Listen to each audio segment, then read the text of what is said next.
ॐ नमो भगवते रुद्राय नमस्ते रुद्रमन्यवभूतोतयिषवे नमः।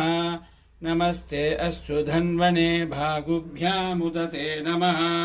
या तैषु शिवतमा शिवं बभूवते तनुः शिवा च रव्या या तपतया नो रुद्रमृडया याधे रुद्रशिवा तनूरकोरा पापकाशिनी तया नस्तनुवाचन्तमया गिरिचन्धाविशागशीः